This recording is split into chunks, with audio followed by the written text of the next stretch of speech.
Hi and welcome everyone. Today I am delighted to host this COP26 Economic Forum. But first, I'd like to pay my respect to Indigenous elders past, present and emerging and recognise their sorrow. May we learn to live sustainably and respectfully and safeguard our prosperity and environment and our way of life. Leaders of all nations are now on a journey to Glasgow, and they will meet and very much decide the fate of the planet and what work needs to be done in the next 10 years. There are moments in history where we really need leaders to show up. They have the opportunity to make their mark. Some will stand up and unfortunately others won't. They'll stand back. But one thing we know is we need them to aim for gold. COP26 is the Olympics of international policy. This really is the absolute world stage. It's been a watershed moment in Australian politics, in climate politics. We finally have a commitment by the government to net zero by 2050, and I welcome that commitment. But we do need a greater plan and we need greater ambition to 2030. The consensus has been reached in Australia that around the long-term goal, but we need that interim goal as well, and we need to work out the detail. The great news is the business community is leading the way. It has recognised the opportunity, it has led the transition, and it will be key to implementing the on-the-ground solutions. Private capital, ingenuity, creativity, they must all be harnessed to transform our economy. So many leaders have been at the forefront of the transition, but today we are incredibly lucky to have two very esteemed business leaders, one in technology and one in consumer goods. We'll dive deep into a broad-ranging discussion on climate policy and how we empower and broaden your voice, how the public and private sector can work together, and how business is responding to the challenge, and all the ways in which Australia can take leadership at this crucial time. Obviously, it's against the backdrop of what's happening at COP26, because this is the race to zero. The world is racing to combat the effects of global warming and climate change, and we absolutely need to catch up for our lost decade. So today, I'm really delighted that this conversation is going to be moderated by Kinnenmuth. Christine is a journalist and presenter, best known as a regular panellist on ABC TV's The New Inventors. And after a long career as a TV news anchor for the Australian Capital Television, Channel 7 and Sky News, Christine became an winning businesswoman, and she's since interviewed hundreds of business leaders and authors for a leadership education company. And in 2020, she completed Cambridge University's Business Sustainability Leadership course and is channeling her energies into learning more and telling positive stories about Australian initiatives in sustainability. So I'll now hand over to Christine to introduce our amazing panellists. Thanks very much, Zali, and I'm really honoured to be here. My brother Stuart actually is a climate and marine scientist, and I remember he wrote this article a few years ago, and it said something like that the climate was a bit like being in a restaurant, and the restaurant's on fire, and the scientists are running around and saying, fire, fire, and everybody's looking up with great interest, but then they all go back to eating. And the premise of the article was around, why don't people take urgent action? And I guess the marvellous thing is that today we have three people who are taking urgent action on climate change ahead of COP26 next week in Glasgow, and have been doing so for a long time. So I really am very pleased to be able to introduce them to you. I'll do that in a moment, but let me give you a rundown of how we're going to run the event today. So I'll be introducing our lovely panellists. I'm going to be then asking them a few questions about, their experiences, and then we're going to open up and do a panel discussion. And then hopefully at the end, we're going to have some time for your questions, and you're welcome to put those into the Q&A function at the bottom of your screen there. We'll only probably have time for a few, we think, but if not, we would love to answer those post-event, but do make sure then that you don't make them anonymous. If you can have your name there, that's going to help us get back to you with those answers. So without further ado, and now we've just heard from Zali, and a reminder of her career highlights. She did mention this is the Olympics, the COP26 is the Olympics of climate and of political nous. But Zali herself is, of course, an Olympian. Let me start by saying she's an OAM. She's the independent federal member for the seat of Warringah in Sydney's north. She's also Australia's most successful alpine skier, winning a bronze medal in slalom at the 1998 Winter Olympics in Nagano and a World Championship gold medal in 1999. From 2008, Zali was a practicing barrister specialising in commercial law, sports law and family law. And in 2019, she contested the federal parliamentary seat of Warringah as an independent candidate. The seat had been held for nearly 25 years by former Prime Minister, the Honourable Tony Abbott. And on 18th of May, Zali won the seat with a two-candidate preferred vote of 57.24%. You remember back to then. And she has not paused for breath since. And we are so grateful that, of course, lots of her energy and effort has been put towards the climate change efforts. So a big thank you to you, Zali. Cameron Adams is a co-founder and chief product officer of Canva, the global visual communications platform with a mission to empower the world to design. Since launching in 2013, Canva has grown to over 65 million monthly users across 190 countries. Cameron heads up the design and product teams and plays a key role on future product directions and innovations. And he is a passionate advocate for sustainability and has set a crazy big goal for Canva to be climate positive by 2023. Prior to Canva, though, as Zali mentioned, he's very entrepreneurial. He ran his own successful design consultancy before joining Google, where he worked closely with the co-founders of Google Maps to realize the design vision for Google Wave. He then moved on to build email startup Fluent, before meeting Melanie Perkins and Cliff Obrecht and deciding to bring Canva to the world. And Cameron holds a Bachelor of Law and Bachelor of Science from the University of Melbourne. A very warm welcome to you, Cameron. Pleasure to be here, Christine. Great to have you. And Nicole Sparshott. So Nikki is the CEO of Unilever Australia and New Zealand and global CEO of luxury retailer T2T. She has more than 25 years experience in developing and building brands, growing businesses, and transforming infrastructure and culture, including at Unilever, the Coca-Cola Company, Procter & Gamble, and George Patterson Y&R. Recognised for her depth and breadth of expertise across FMCG, which is fast-moving consumer goods, retail, luxury, and e-commerce, Nikki also brings broader-based category experience spanning food, beverages, healthcare, and personal care. She holds a master's in international business and has significant global management experience across Australia, New Zealand, UK, Europe, USA, and Asia. She's currently completing an executive MBA in change through INSEAD. Nikki is a non-executive director on the board of both World Wildlife Fund Australia and Global Sisters. She's a passionate advocate that businesses today must drive sustainable agendas that positively impact both people and the planet, and in doing so be a true force for good. And she says that the best advice she's ever been given was, when you are dancing on thin ice, you may as well tap dance. And she says that's how she lives her life with her husband, Graham, and their two children, Kira and Lachlan. So thanks so much for being here today, Nikki.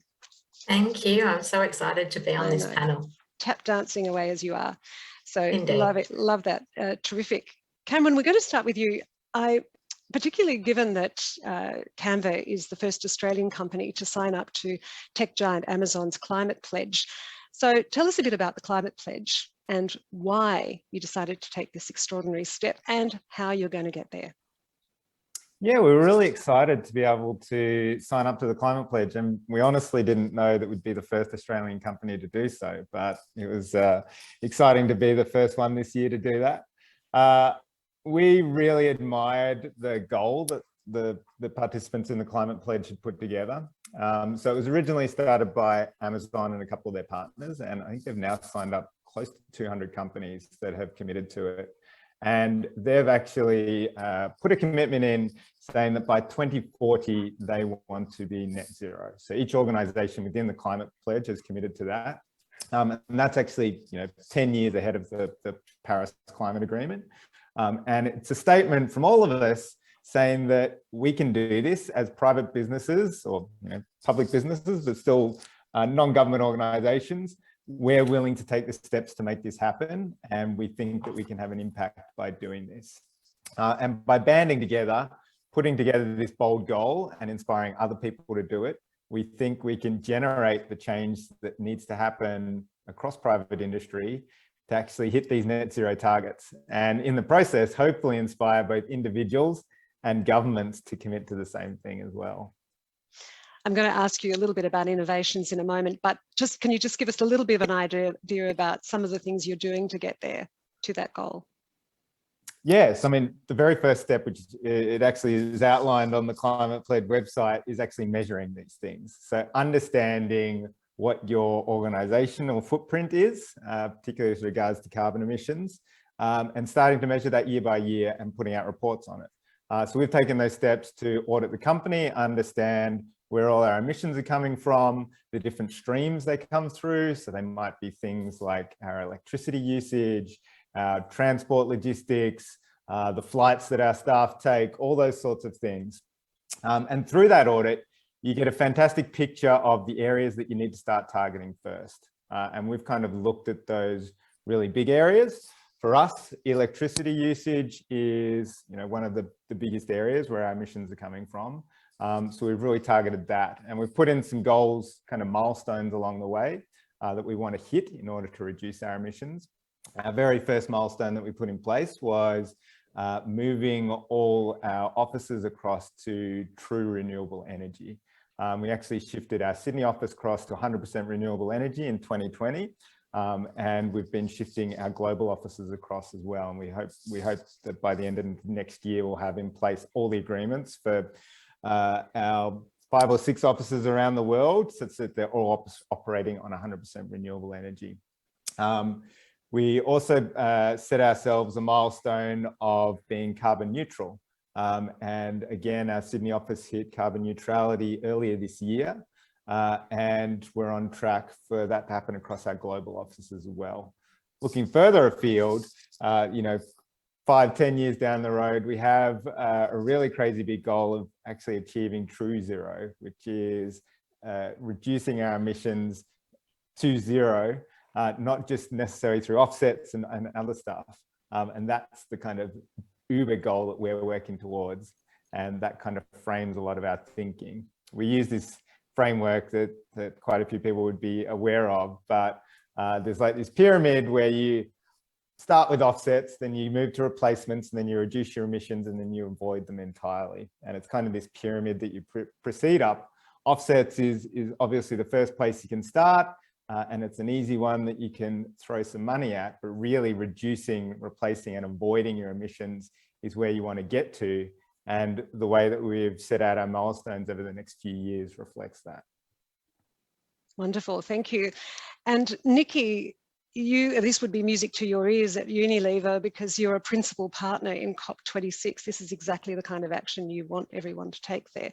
I'm just wondering, why did you decide to partner with COP26, with the organisers there, and what impacts do you hope to have? Yeah, look, I think at the heart of it is wanting to see some really material, tangible change. So it's fantastic to see the commitment to net zero by 2050.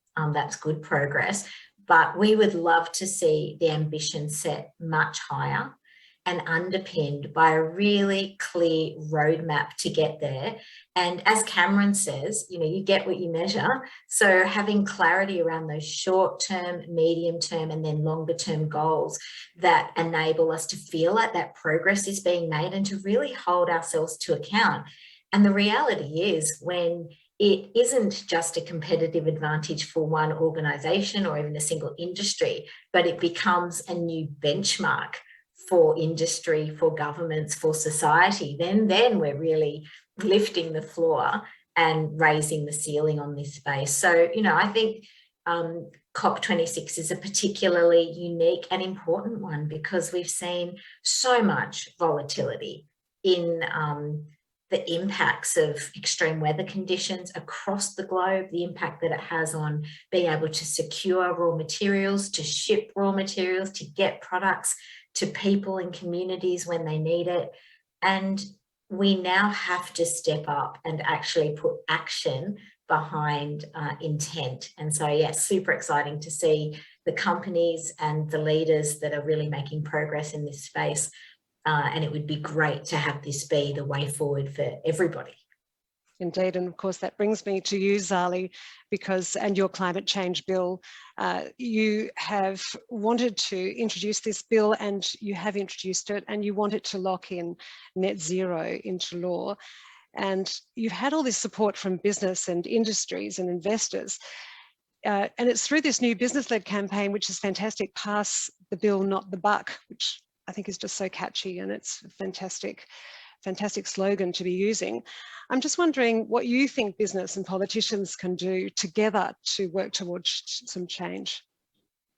Look, it's so important. The leadership the business is showing ultimately is what's going to transition us away. I think the political class is behind, especially here in Australia. We are, I think, hamstrung by convention, by the past, by reluctance to really sell the opportunity. We just don't quite have the leadership that we really need. And we've had, to be fair, 10 years of really dysfunctional, really divided politics. And that's why I think it is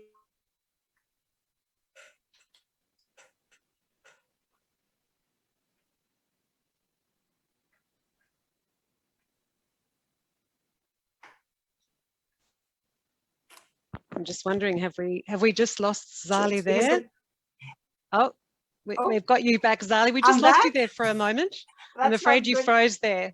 Oh, okay. I'm sorry about that. Well, look, I was just saying it's so important that we have the 5-year emission reduction budgets to ultimately get to that net zero in the most fiscally responsible way. This is not a challenge where we can do nothing for 20 years and hope to do all the work right at the end, right? Anyone that understands global carbon budgets knows we have to do the work now in this next decade to meaningfully get to that net zero by 2050. But the good news is there's so much opportunity. There is, it's something like $65 billion worth of investment up by 2025 if Australia puts in place the right policies and levers to attract investment, right? And the number one feedback I get from business is our volatile politics when it comes to climate politics does not make Australia an attractive jurisdiction. And that's why legislating the climate change bills is so important. It locks it in. It's like an insurance policy from a government point of view. Well, Cameron, you're absolutely no stranger to attracting investment, that's for sure. I mean, Canva's done incredibly well on that score, and you're one of the fastest growing tech companies now in the world. I'm just wondering how you manage that pace of growth while you are ensuring environmental and social factors are managed. Yeah, as we kind of say, we double everything every year. We double the number of people using Canva and the number of people working on Canva. And that growth is something that we, really tackle head on. And there's a whole bunch of strategies you can have around team growth as well as technology growth and product growth. But for us, it really centers around our culture and our values. And we've been a really strong culturally driven company since the beginning, and ensuring that we communicate our values to the people that are coming into Canva, and we communicate our values to the people who might be thinking about working at Canva is extremely important. One of our values is to be a force for good, which means that we want to have a truly positive impact on the world through every decision that we make, whether that's, putting a pixel on a screen or working with our print providers, or even thinking about the communities that exist around the offices that we have around the world. And really strongly communicating that culture, ensuring that everyone who comes on board lives that culture and improves that culture and thinks about new solutions that we can have to reducing emissions in the office or affecting the way that our servers operate to deliver our software. It's really deeply ingrained in the company. And it's probably been the one thing that's remained consistent over the last 9 years of Canva is that culture and our belief that values matter and the people who come to work for Canva matters. And it just bleeds into everything that we do. So it's been an amazing investment, I think, from us to keep that culture alive. Yeah. And Nikki, what about you? Tell us about the culture at Unilever and how that's impacting everything that every decision you make.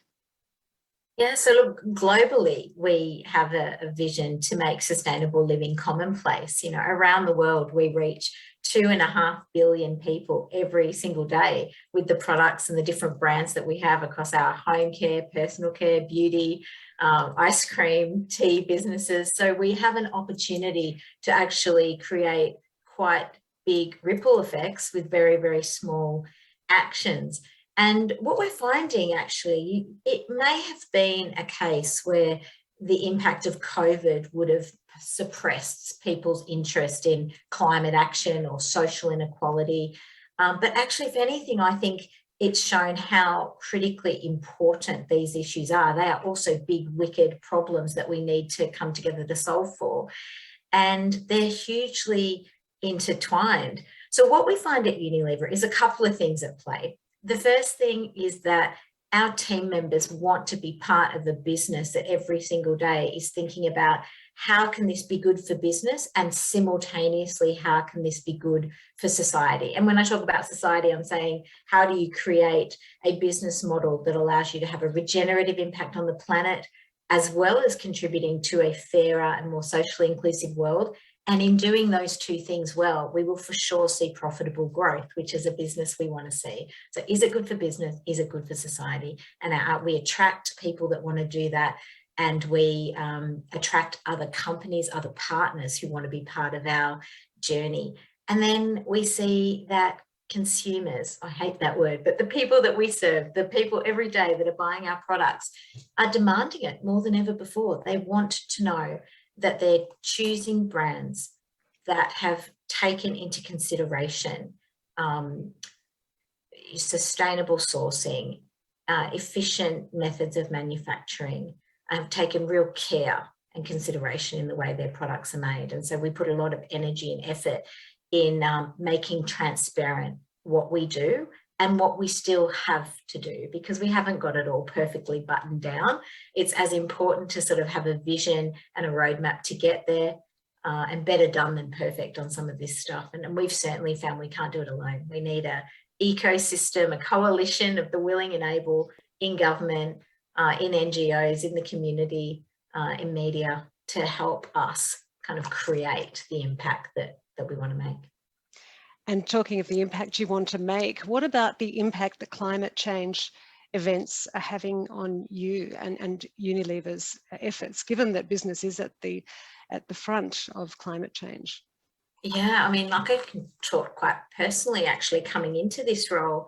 It had just been off the back of some of the worst droughts that the country had ever seen. We then went into some of the most devastating bushfires that the world had ever seen. And then quickly into floods in part of the country. And then we have this global pandemic, and we've seen a series of events and follow-ons from that. But I think those severe weather patterns certainly impact your ability to keep continuous supply of the products and services that people love. It's harder to get access to raw materials. It's harder to ship them across the country. It's imminently more difficult to provide that assurance that they will be there when they're wanted. So, I mean, addressing climate action is good for the planet. It is critical for businesses as well, because if we don't have a healthy planet, we are really going to struggle to have thriving people and a thriving organisation. Well, Zali, you talk about a future-focused economy that's inclusive and innovative. I'm wondering, what are you pursuing in this Parliament to make the economy more future-focused? Yeah, look, it's so interesting listening to Nikki and Cameron talk about the realities, because in this political space, you know, the debate has been really polarized around energy, right, and holding on to old technologies and where are the opportunities of the future. But and I really strongly believe we need to focus on people, not industries, because throughout industrialization, you don't only have to look at history, technologies change, we change, but communities and people are the most important aspect. And so we have to recognise at government level that the nature of employment is changing, your nature of supply, of how you access goods. We only have to look at what's happened over the last, the 18 months with the pandemic, the shifting to so much more being online, the working from home, the digitalisation. We are changing our habits, and that creates opportunities. You have to be prepared to let go of the past to embrace the future, and all the opportunities that come with that. So, and that's where politically there is still a real, I think there's just a real bottleneck of people not really willing to look to the future of where the opportunities are. Because when I look at the new economy, there is a new wave of opportunity that is amazing, not just investment in, new technology like renewables and clean energy, obviously green hydrogen, green steel.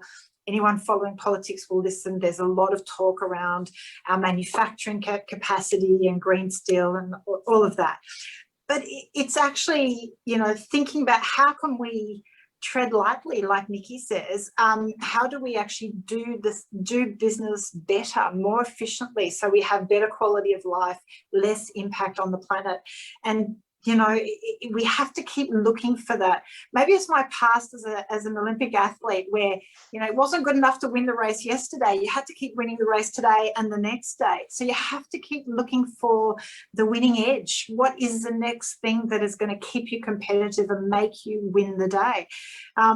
And the frustration with government is it is not looking to that. It's not yet doing that. But look, I think I'm a new wave of politician as an independent, and so looking at changing that perspective and, to be honest, amplifying the voice of business. Business has such a role, can play such a leadership role in this discussion, and people are looking for that inspiration.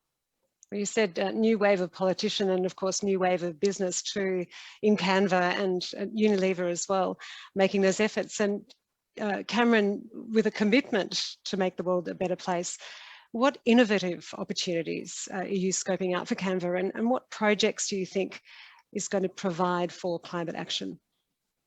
Yeah, so I think we're kind of thinking about the impact that we can have along 3 different streams.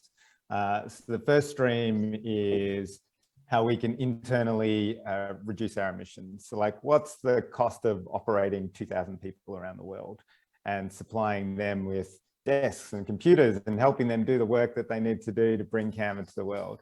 The second stream is how we offer our digital services. So we're obviously a big website, a big app.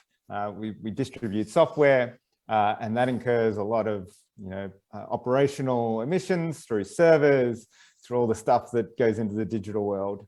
And then the third, we have actually physical real world products that we have. So we have a big printer offering where people can get stuff printed, and that necessarily entails some impact on the physical world. In terms of the first one, like what are our emissions inside the company?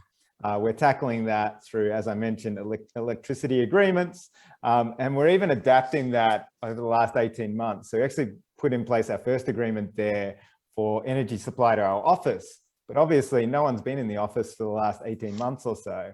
So we're looking at ways that we can actually distribute those agreements out to everyone that's working from home and get renewable energy to them when they're working at their desk, in their kitchen, or in their actual office that they've set aside.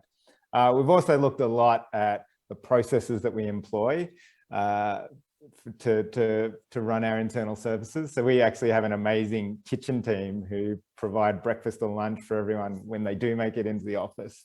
And they have been champions for sustainability for the last, I don't know how many years, 5 or 6 years that the team has really come together.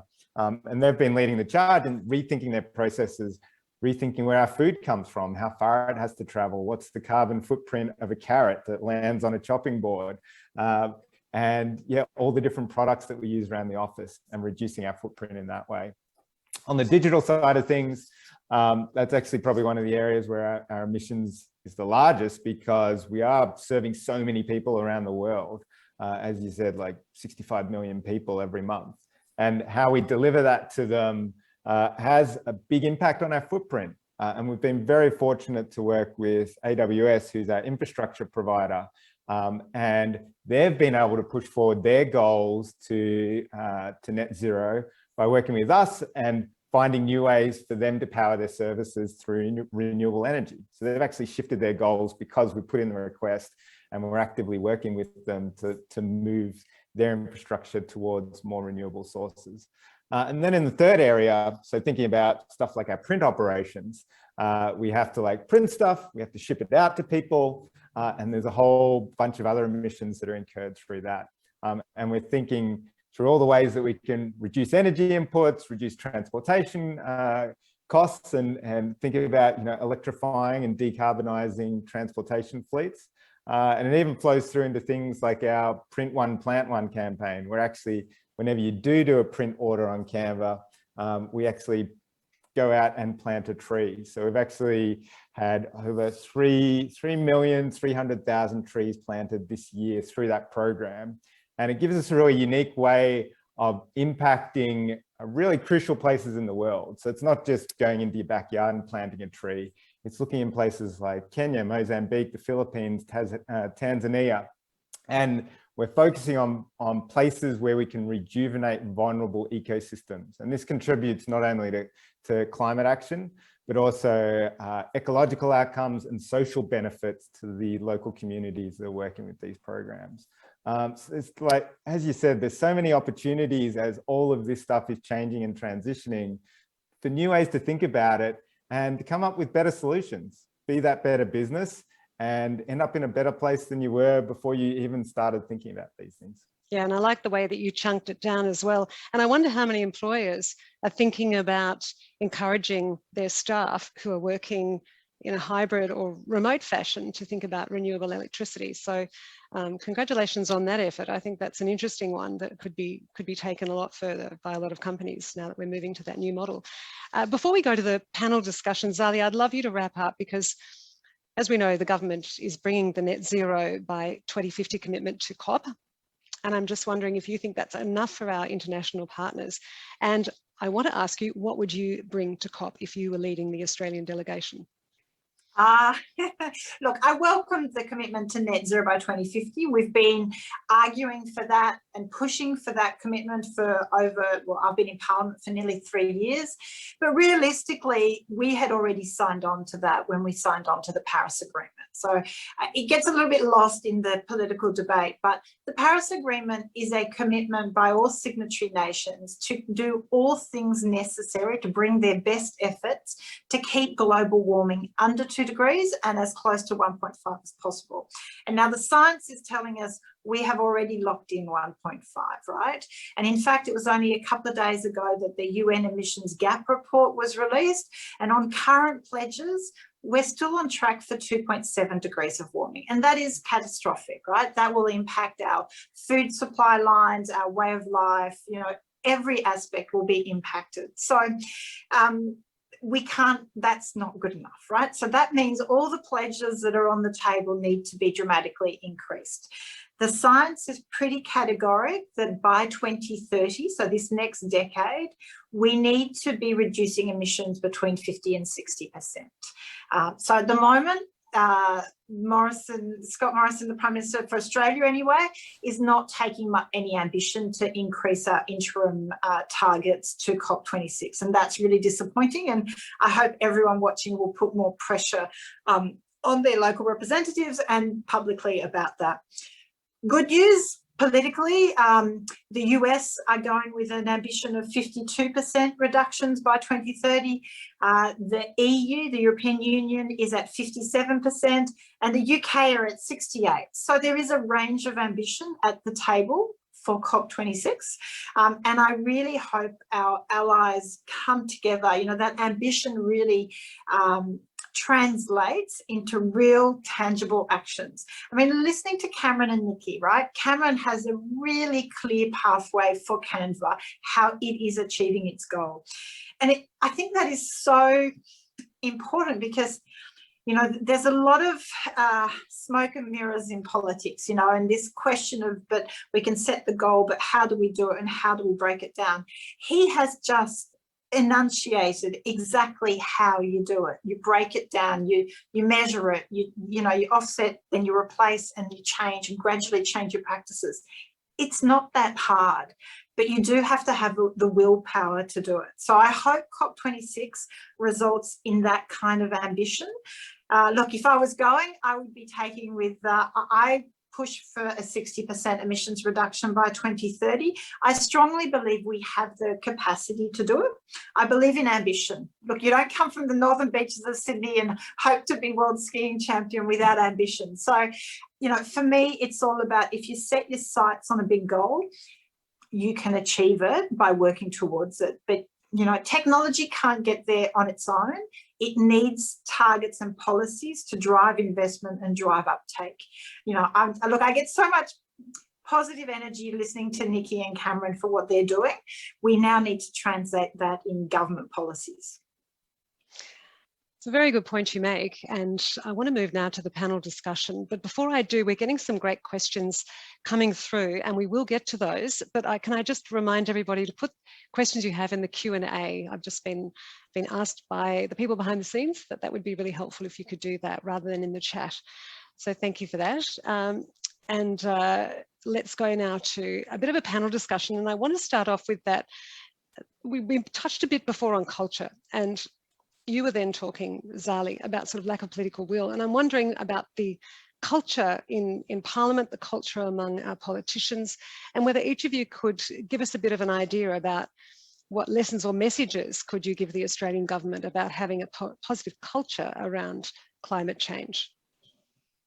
Well, I guess I can speak from a political sense. I don't quite view myself as a politician yet. You know, I think of myself as a mum, as a lawyer, as an athlete. You know, I mean, my sport was a very defining part of my character.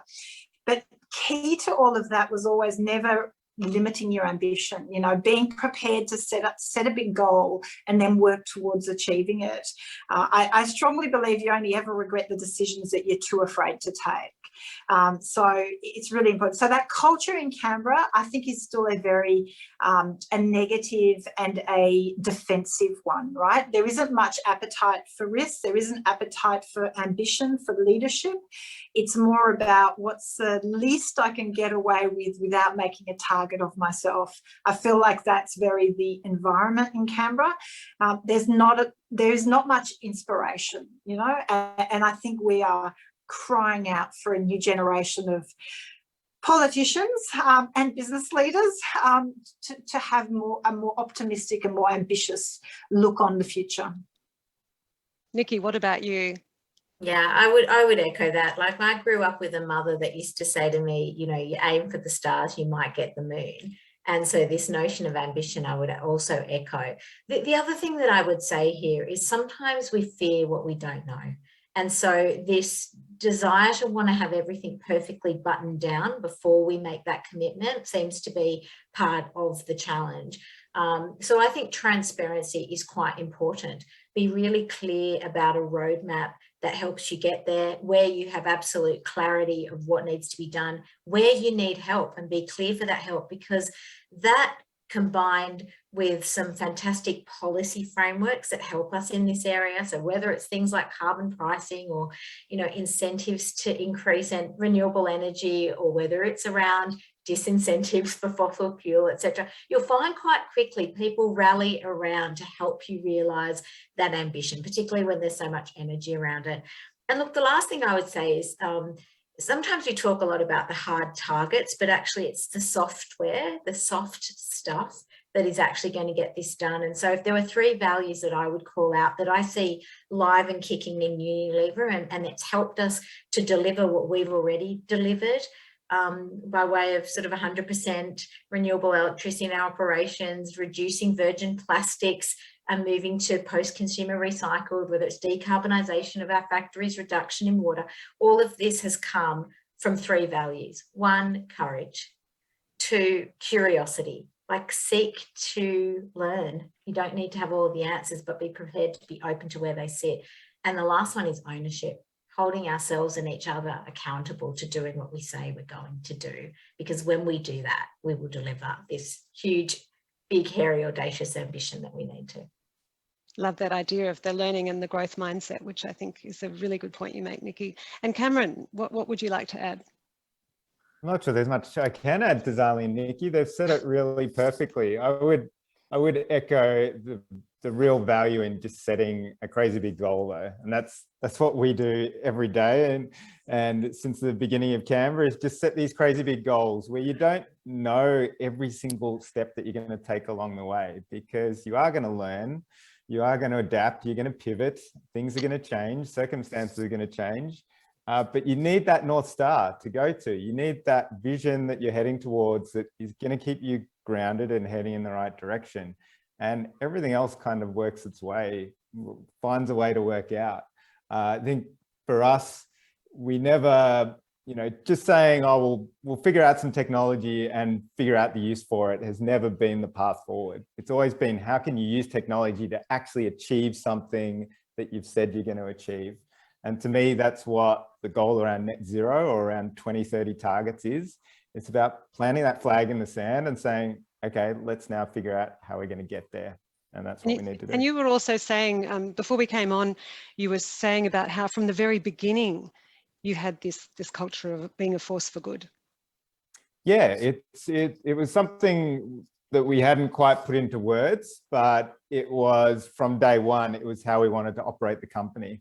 And that was drawn from our experiences of previous companies and just our own personas of wanting to have a positive impact on the world. And we actually put into words that exist to this day, probably about 6 years ago, we put our culture and our values down. And one of our values was to be a force for good. And we have strived to deliver that through every decision that we make, small and big. Like, what does our business model look like? Has to align with being a force for good and having positive impact, down to even just, being in the lunch line and not pushing in front of people. Like, that's being a force for good as well. So it's these micro things and these really macro things. And we've driven that through the culture of the company and made sure that everyone at Canva knows that and is constantly pushing us forward. I'm thinking about these legacy companies who are watching new companies like you come up through the ranks. And it brings me to a question that's come in from the floor from Ian Corliss, because I think this could be a little bit what's at play here. He was asking, how do we distinguish between corporates making genuine climate commitments and those peddling the greenwash that is all too common? Can I start? Who shall I start with? Who wants to take that one? I'm happy to give Come this on, one Nikki. a go. Yeah, this one's for me. Look, and I think the reality is out there is a mix of companies that are really fully committed to the requirement that is needed here, and others that are a little more lukewarm on it. And I would say get under the skin of really understanding what different companies are doing. What I love about Unilever in this space, because this is an area that is something I'm personally passionate about, and I love the fact that it turns up in my professional life and I can have such a strong leadership opportunity to drive it in an organisation like Unilever. But we do a few things. We set ourselves targets right out to 2050. Most of them we've set for 2039. So we've brought forward the intent. We publish those targets so that they are available at any point in time. And every year we publish progress. So it's transparent where we are delivering what we say we're going to deliver and where we're not. In addition to that, every 3 years we review it to just see, do we need to do something different versus what we said? Maybe our targets are not ambitious enough given what's happening in the world, or maybe there's another area that we need to add. So it's a very iterative process, and we ask external stakeholders to hold us to account here. And the other thing that I would say is that I think this is where companies like Unilever, but I would encourage every single company to be a really strong source of information integrity on this, because there is so much noise out in the public domain and there is a lot of myths that need to be busted. So I think it's really important for people like you and for everyone to question, to interrogate, to be curious, and to hold brands and businesses accountable to do what they say they are doing. Indeed, it certainly can betray people's trust. Yes, Zali. I was going to say, listening to Nikki's breakdown of what Unilever is doing is ironically exactly what the climate change bills do for government, you know, in terms of you put your stake in the ground, you have your regular budgets, you need your regular accounting and your transparency, you need to describe the how you're going to be achieving it, and having that external stakeholder doing the review and ensuring transparency. Now, I'm a big believer that at government level, we need a climate change commission that can act like the Reserve Bank, you know, really stand outside of government and advise. It doesn't usurp the role of elected government to put in place policy, but it does do the checks and balances, and it provides the transparency and accountability that's really important. But that greenwashing, you know, there's concerns about it happening at company, you know, at private sector level, but it certainly happens in politics a lot as well, where, you know, and so it's very important for people, if you care deeply about this issue, that you have to challenge it. We are in an era with a huge amount of information, you know, social media is, you know, 24/7 news cycle, so you have to be discerning, question the news, question the promises that are being made, and, you know, we need that green tick of certification ultimately for when companies make those pledges of how they're delivering and what they're doing. I think it's you know, the more informed people are, the more discerning they are. Cameron, have you got some words on this?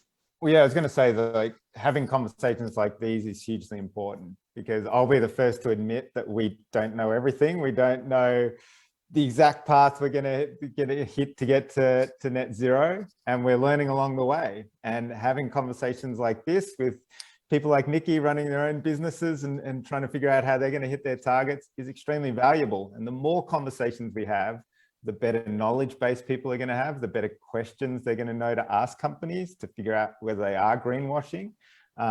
So I think we're at a stage now where the path that companies take to get to net zero is somewhat hazy, but it's gonna become clearer as we have more of these conversations and as we share information on how we are planning to reduce our emissions, look at our energy footprint, all of these things.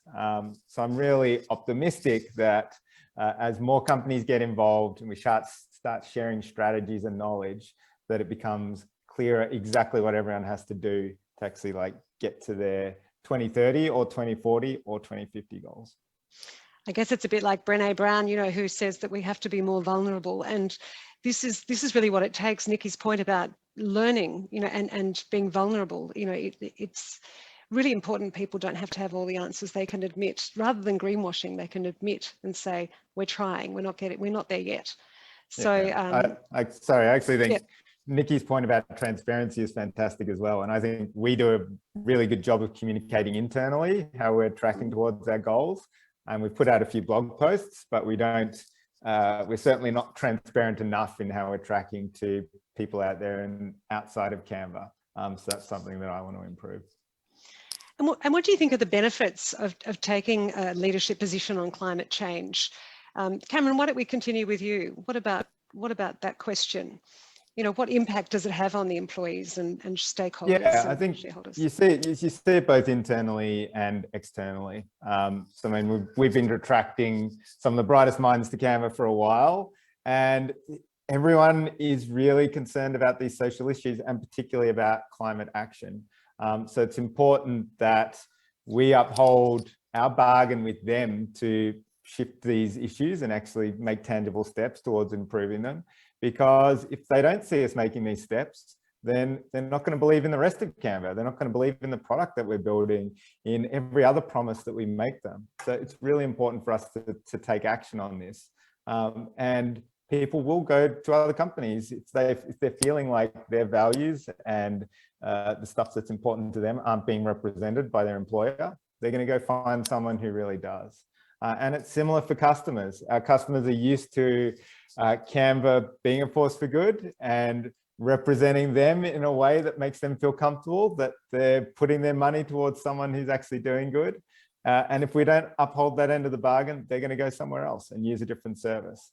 So it's this real big envelope that wraps up both the people inside Canva and the people outside of Canva.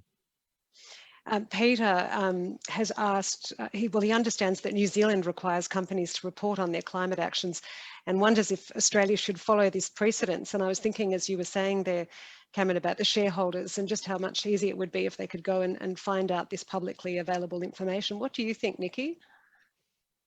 I think the more transparency that we can bring, the more accelerated action we will see, which is why I do think the right policy frameworks help us. Now, businesses are going to get on with this anyway, irrespective of what's happening at a government level, but there are some real enablers that can help to drive consistent, accelerated action across the board, and I think that would help. So yeah, I see some real merit in doing that. And what about I mean, you, if I could jump in, like the one aspect is we're already seeing the top listed companies having to disclose their, you know, the TCFD, their risks. The climate risk is becoming a huge part of your business model, whether it's, you know, insurers, superannuation, supply chains. It is becoming a very real aspect of operating a business. And so the next step from disclosing your climate risk is actually your action to mitigate that risk. I think it does go hand in hand. And it's something that the private sector is just miles ahead of government on. And if I may on that one, you know, Unilever just quite recently took all of our climate commitments, which we call our Unilever Compass, to a vote to shareholders for the first time. That's the first time a company has actually been as bold as to make so transparent all of the commitments over that time horizon and take it to a vote. And 99% of shareholders voted for it. So I think we should also not underestimate power of the people when it comes to what they expect to see from business and equally what they expect to see from government. And of course, we've all come through the pandemic. Well, at least we're not through it yet. But a lot of us saw the pandemic as being something of a fresh start, a reset, if you like. And I'm just wondering whether or not there were any lessons from each of you that have come out of the pandemic that could help with climate change. I'll take that one first. And I think for us, it's really reinforced that in any crisis, there's huge opportunity. For us, the pandemic has been a way to rethink productivity, how people work, our relationships with each other on different teams, and how we collaborate to achieve a goal. And we've kind of reshaped our workforce to deal with that for the pandemic.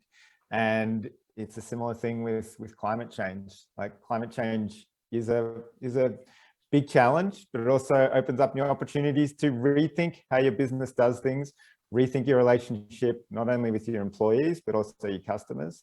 And to bring to the fore these new opportunities, like new technologies, new things that we're going to need to decarbonize, you know, business operations and society in general. So yeah, just like big opportunity there to tackle, which is really exciting.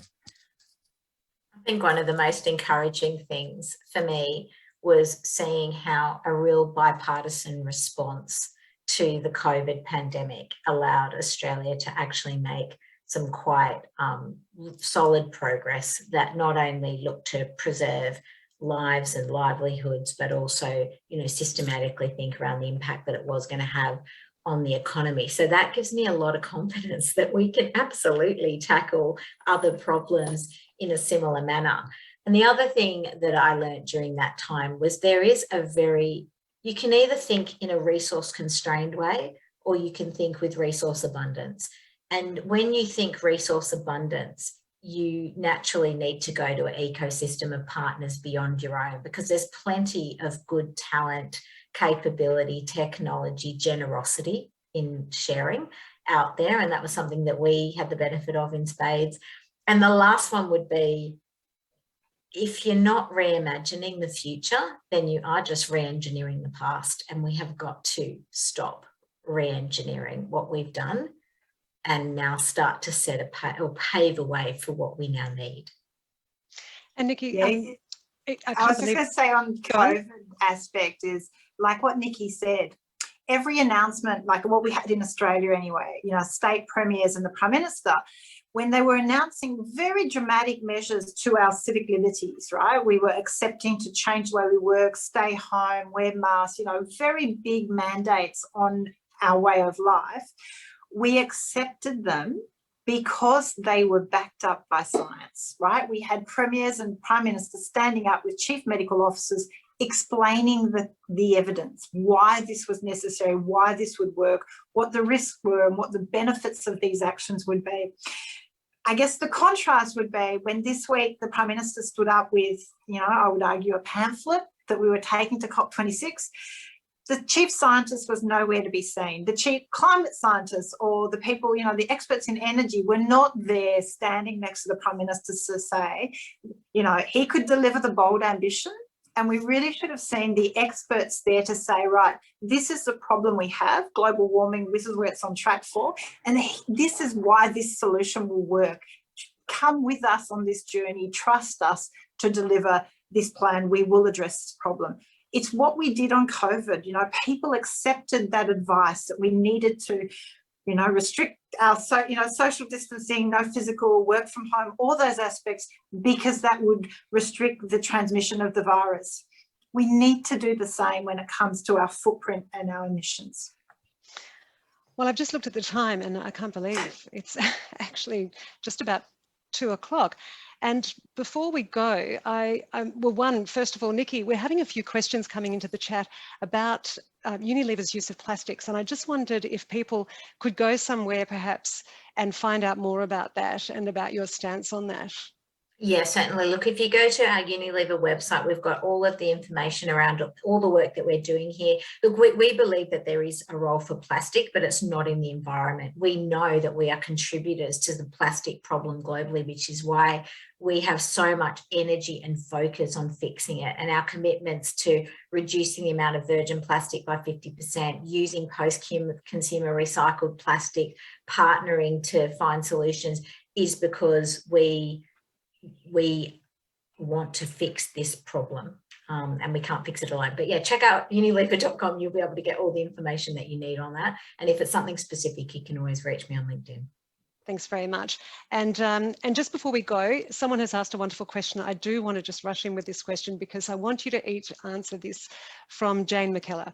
Who are your own climate change heroes and why? So if you could keep that to maybe just a quick 15, 30 seconds. Zali, start with you. Oh, that's just horrendously hard. Look, I had the pleasure of meeting Al Gore just after the 2019 election. I managed to go up to the Climate Leaders Conference. Al Gore, obviously incredibly, with his advocacy around global warming has been an incredible force for good. So I think he probably was the one who opened my eyes to the urgency of this problem and the need for action. So I'll put him up there. Cameron, what about you? There's countless names I could throw in there. Mike Cannon-Brookes has recently come out with some amazing work that they're doing to push forward climate action. But I'd really highlight the kids that are behind the school strikes for climate, the bravery that they've shown and the amount of commitment that they've shown to not only rally their other students around them, but actually get adults involved. Like the number of adults that turned up in Sydney in Hyde Park was just amazing. And us, being Canvanauts, being able to walk down there and support those kids really galvanized a lot of thoughts for us. So I'd like to thank them for pushing forward the conversation. Thanks, lovely answer. Thanks, Cameron. Nikki. Yeah, that's stole a little bit my thunder, Cameron, as well, because that's where I was going to go. I've got two teenagers myself, and what strikes me when I listen to them talk to their friends, is they almost wonder why it's even an issue to be discussed as opposed to action to just take, and whether it's in the space of social inequality or whether it's in the space of climate action. That generation intuitively understands not only the urgency, but the opportunity that comes with this as well, because it can be all doom and gloom, or there is so much upside in terms of the innovation that it brings, the creation of new jobs, the creation of new partnerships. So I'm for the kids as well. I think, what gives me hope is that we have a generation snapping at our heels who hopefully, no doubt, will get done perhaps what we've not been able to get done yet, what we need to do. Thank you for that. Thank you, Nikki. And Cameron, we saw there was somewhere that people can engage with Unilever after the event. What about for Canva? Can we just see if there's something from you that could be helpful for people to go to? Yeah, we've published our sustainability plan up at canva.com/sustainability, so you can go there to check that out. But in particular, we also believe that communicating about this is vastly important. And I think we've seen from the recent, some kind of progress that we've seen on net zero recently, it takes a long time for these things to happen and for for opinions to change. And it's not just one conversation you have, it's the constant talking that you do, the constant raising the issues. And it's important to just keep communicating about these things and engaging with your friends, your family, and politicians. So we actually have a bunch of templates available on Canva, which make it super easy for you to communicate about these issues. So I think the URL is, you go to canva.com/templates/climate change. It's not the most neatest URL you'll ever come across. But if you go there, it's like super simple content that you can use, adapt to the people that you want to talk to, and just continue to push the message out about positive climate action. Indeed. Lovely positive message to end on. Many thanks for that, Cameron. Thanks, Nikki. Thanks, Cameron. Thanks, Zali. I'm going to hand over to Zali now to wrap up. So all the best, and thank you again for all the efforts you're making in your companies. Thank you so much. I mean, this has been really interesting. There's a lot of things there that have been covered that I wasn't aware of, but in many ways reaffirmed my passion and commitment to making, pushing governments to change, to be more proactive. So, Christine, thank you so much for moderating, and Cameron and Nikki for sharing your vision and your passion. I think, it's really important that we understand from supply chains to the problems we still know we have to solve, to how we can be ambitious and show climate leadership and use your voice. It's clear you've got clear vision, and you've got, and you've not only got ambition, you've got clear vision, but also the mode of delivery, and that accountability. So it's really inspiring. So it's definitely got me very much focused and absolutely re-energized to keep pushing the Australian government, but also the international community to take stronger action on behalf of ourselves, our kids and future generations, because this is ultimately a challenge we can never quit. This is one that we absolutely must win. So I'm confident that we have a transition to a net zero economy, hopefully a positive, below an absolute zero one day. But what we know we need to be is focused, dynamic, and positive about the challenge ahead. So we know everything is linked: way of life, economy, environment, productivity, it all makes sense. It's all linked. As you've said today, good business is actually good climate policy.